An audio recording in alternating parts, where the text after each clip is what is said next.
hey guys আমি পঢ়ি আছো ক্লাস 10 ৰ ৰাসায়নিক বিক্ৰিয়া আৰু সমীকৰণ যাক ইংৰাজীত কোৱা হয় কেমিক্যাল ৰিঅ্যাকশনছ এণ্ড ইকুৱেশ্যন তেন্তে এই পাঠটোৰ এটা বহুত বেছি ইম্পৰ্টেন্ট টপিক যোনটো হৈছে আমাৰ ৰাসায়নিক সমীকৰণ মানে কি ঠিক আছে সো আমি ইতিমধ্যে পঢ়ি আহিছো যে ৰাসায়নিক পৰিৱৰ্তন যোনটো আমাৰ আঙুৰৰ কিম্বন দহন শোষণ ঠিক আছে এনেবোৰ পৰিৱৰ্তন আছিল আমাৰ ৰাসায়নিক পৰিৱৰ্তন যত পদাৰ্থ তাৰ এনিকোটা পৰিৱৰ্তন ঘটে যত পদাৰ্থ তাক আমি পুনৰ ইয়াৰ আগৰ অৱস্থালৈ ঘূৰাই আনিব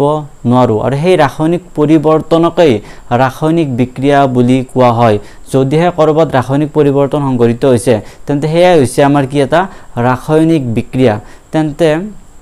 ৰাসায়নিক সমীকৰণ মানে কি ঠিক আছে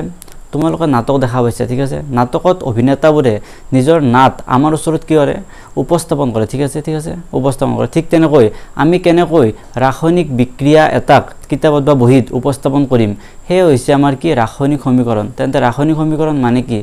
ৰাসায়নিক বিক্ৰিয়া এটাক যাৰ সহায়েৰে উপস্থাপন কৰা হয় তাকে ৰাসায়নিক সমীকৰণ বুলি কোৱা হয় আৰু এই ৰাসায়নিক সমীকৰণৰ বহুতো প্ৰকাৰ দেখা পোৱা যায়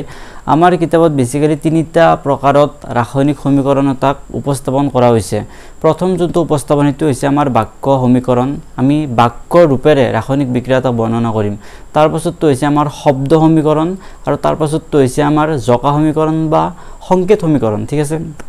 তো বেসিক্যালি আমাৰ কিতাপত তিনিটা উপায়েৰে বা তিনিটা ধৰণেৰে ৰাসায়নিক বিক্ৰিয়া এটা উপস্থাপন কৰা হৈছে আমি স্টেপ বাই স্টেপ বুজিবলৈ চেষ্টা কৰিম প্ৰত্যেকটো মেথডক ঠিক আছে তেন্তে আমি এতিয়া বুজিবলৈ চেষ্টা কৰো কাৰ্যকলাপ 1.1 যোনটো বহুত বেছি ইম্পৰ্টেন্ট হয় সো ইয়াত আমাৰ মেগনেছিয়ামৰ ফিটাৰ দহন দেখুৱা হৈছে তেন্তে প্ৰথমতে বুজিবলৈ চেষ্টা কৰা যে মেগনেছিয়াম কি মেগনেছিয়াম হৈছে আমাৰ এটা ধাতু যাৰ পাৰমাণবিক সংখ্যা হৈছে 12 আৰু যাৰ পাৰমাণবিক ভৰ হেয়া হৈছে 24 ঠিক আছে তেন্তে মেগনেছিয়ামৰ ফিটা মানে কি সো এই মেগনেছিয়াম ধাতুৰে কি হয় ফিটা এডাল বনোৱা হয় এনেকৈ দীঘল ফিটা যাক কোৱা হয় মেগনেছিয়ামৰ ফিটা আৰু এই মেগনেছিয়ামৰ ফিটাৰ এনেকৈ গোল হোৱা দেখা পোৱা যায় মই ছবিত দেখাই দিছো ঠিক আছে আৰু সেই মেগনেছিয়ামৰ ফিটাৰ ওপৰত সাধাৰণ উষ্ণতাত এটা মেগনেছিয়াম অক্সাইডৰ এটা পাতল আৱৰণ দেখা পোৱা যায় ৰিলো হলছে এডাল মেগনেছিয়ামৰ ফিটা ঠিক আছে মেগনেছিয়াম ধাতুৰ ফিটা তেন্তে এই মেগনেছিয়াম ধাতুৰ ফিটাৰ ওপৰত সাধাৰণ উষ্ণতাত এটা অক্সাইডৰ পাতল আৱৰণ দেখা পোৱা যায় বা কিছুমান ইম্পিউৰিটিজ বিশুদ্ধ পদাৰ্থ দেখা পোৱা যায় বায়ুত বা দহন কৰাৰ আগতে সেই মেগনেছিয়ামৰ ফিটাৰডাল সাফা কৰি লোৱা হয় প্ৰক্ৰিয়াৰে সাফা কৰি লোৱা হয় যাতে সেই মেগনেছিয়ামৰ যোনটো আমাৰ তো অক্সাইড আছে এটা আঁতৰি যায় আৰু মেগনেছিয়ামৰ সম্পূৰ্ণ দহন সংঘটিত হয় ঠিক আছে এইটো তোমালোকৰ এটা প্ৰশ্ন আছে সেই প্ৰশ্নটো বুজি লবা ঠিক আছে তেন্তে এটা কাৰ্যকলাপটো বুজিবলৈ চেষ্টা কৰো কাৰ্যকলাপটো মানে কি এটা আমাৰ কি আছে ৱাৰ্নাৰ লোৱা হৈছে ৱাৰ্নাৰ মানে কি ৱাৰ্নাৰ যে উৎপন্ন হয় ঠিক আছে এটা ৱাৰ্নাৰ লোৱা হৈছে সেই ৱাৰ্নাৰটোৰ কাষত আমাৰ কি হৈছে এটা মেগনেছিয়ামৰ ফিটা আনা হৈছে এৰ কিহৰ ফিটা মেগনেছিয়ামৰ ফিটা এটা লৈ লোৱা হৈছে ঠিক আছে এটা বায়ুত কি গ্যাস আছে বায়ুত বেসিক্যালি আমাৰ আছে অক্সিজেন গ্যাস বায়ুত বহুতো গ্যাস আছে কিন্তু মেইনলি কোনটো গ্যাস আছে আমাৰ অক্সিজেন গ্যাস ঠিক আছে বায়ুত আছে আমাৰ কি গ্যাস অক্সিজেন তেন্তে সেই মেগনেছিয়ামৰ ফিটাৰলে জোৱাৰ হৈতে বিক্ৰিয়া কৰিবলৈ কি কৰিব উজ্জ্বল বগা শিখাৰে জ্বলি উঠিব যি তোমালোকক মই ভিডিঅ দেখাম ऑक्सीजन होता है उसके साथ रिएक्ट करके मैग्नीशियम উজ্জ্বল বগা শিখাৰে জ্বলি উঠিবলৈ কি হ'ব কিছুমান বগা পাউডাৰত পৰিণত হোৱা দেখা পাবা যি তলত পৰি যাব ঠিক আছে যি তলত প্লেট এখনত কি হ'ব আমাৰ পৰি যাব কিছুমান বগা পাউডাৰ ঠিক আছে এই বগা পাউডাৰ প্ৰকাৰ মেগনেছিয়াম অক্সাইডৰ কিছুমান বগা পাউডাৰ মেগনেছিয়াম অক্সাইডৰ কিছুমান কি হ'ব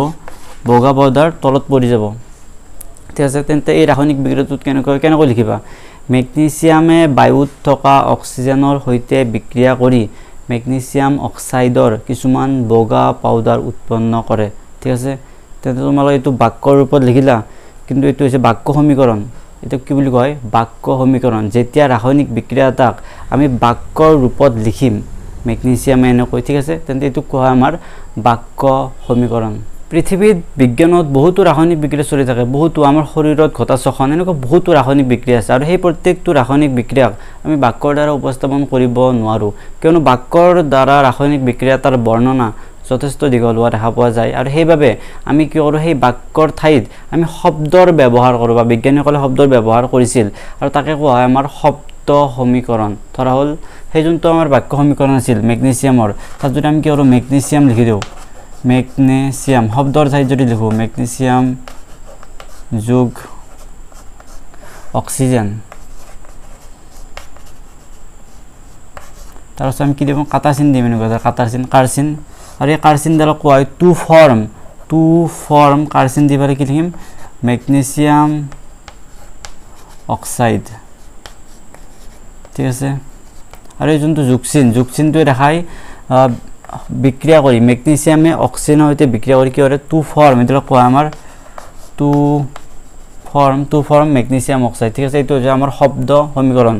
যি ৰাসায়নিক বিক্ৰিয়াক শব্দৰ দ্বাৰা উপস্থাপন কৰা হয় তাকে শব্দ সমীকৰণ বুলি কোৱা হয় শব্দৰ ৰূপতো ৰাসায়নিক বিক্ৰিয়া তাৰ বৰ্ণনা কিছু দীঘলীয়া হোৱা দেখা যায় আৰু সেইবাবে আমি শব্দৰ ঠাইত আমি কি ব্যৱহাৰ কৰোঁ সংকেত প্ৰত্যেকটো ৰাসায়নিক মৌলৰে কিছুমান সংকেত আছে যেনে আমাৰ মেগনেছিয়ামৰ সংকেত হৈছে Mg এলুমিনিয়ামৰ সংকেত Al অক্সিজেনৰ O নাইট্ৰজেনৰ N ক্লোৰিনৰ Cl ঠিক আছে এনেকুৱা সংকেত আছে অণু পৰমাণু চেপ্টাৰ ক্লাছ 9ত আছে ঠিক আছে তেন্তে এতিয়া মেগনেছিয়ামৰ সংকেত হৈছে আমাৰ কি Mg মেগনেছিয়াম Mg ঠিক আছে তাৰপিছত আমি কি দিম জুকচিন হৈছে আমাৰ টু ফৰ্ম মেগনেছিয়াম যোগ অক্সিজেন O2 দিছোঁ কিয়নো অক্সিজেন হৈছে এটা দ্বি পাৰমাণৱিক অণু ঠিক আছে মেগনেছিয়াম যোগ অক্সিজেন কি form to form magnesium oxide ঠিক আছে এইটো হৈছে আমাৰ এটা সংকেত সমীকৰণ এইটো কি বুলি কয় আমাৰ সংকেত সমীকৰণ বা জকা সমীকৰণ ঠিক আছে এইটো কয় আমাৰ সংকেত সমীকৰণ বা মোৰ নাম কৰণজ্যোতি ঠিক আছে সমীকৰণ সংকেত সমীকৰণ ঠিক আছে কিন্তু কথা বুজি পাইছা তোমালোকে এটা কথা ভাবিব পাৰা যে মই মেগনেছিয়াম O2 কিয় লিখিছোঁ কিয়নো অক্সিজেন হৈছে এটা দ্বি পাৰমাণৱিক অণু ঠিক আছে এনেকুৱা প্ৰকৃতিত মৌল কিছুমান আছে যি অকলে থাকিব নোৱাৰে কাপলছ ঠিক আছে আৰু সেই মৌলবিলাকক কোৱা হয় দ্বি পাৰমাণৱিক অণু ঠিক আছে দ্বি পাৰমাণৱিক অণু মানে কি দ্বি পাৰমাণৱিক অণু হৈছে এনেকুৱা কিছুমান অণু যাৰ ৰাসায়নিক মৌলবিলাক একেলগে থাকে দুটা পৰমাণুৰে গঠিত অণুক দ্বি পাৰমাণৱিক অণু বুলি কোৱা হয় যেনে আমাৰ কি oxygen nitrogen chlorine fluorine bromine iodine আমাৰ এটা সূত্ৰ আছে যেনে have no fear of ice cold and beer আৰু সেই সূত্ৰমতে মৌলবিলাক এনেকুৱা সজোৱা হৈছে যেনে হাইড্ৰজেন নাইট্ৰজেন ঠিক আছে তোমালোকে চাই লোৱা এই চাৰ্টখন আৰু মনত ৰাখিবা যে দ্বি পাৰমাণৱিক অণু যেতিয়া আহিব তেতিয়া আমি সদায় O2 লিখিম N2 লিখিম ৰাসায়নিক বিক্ৰিয়া এটাক ঠিক আছে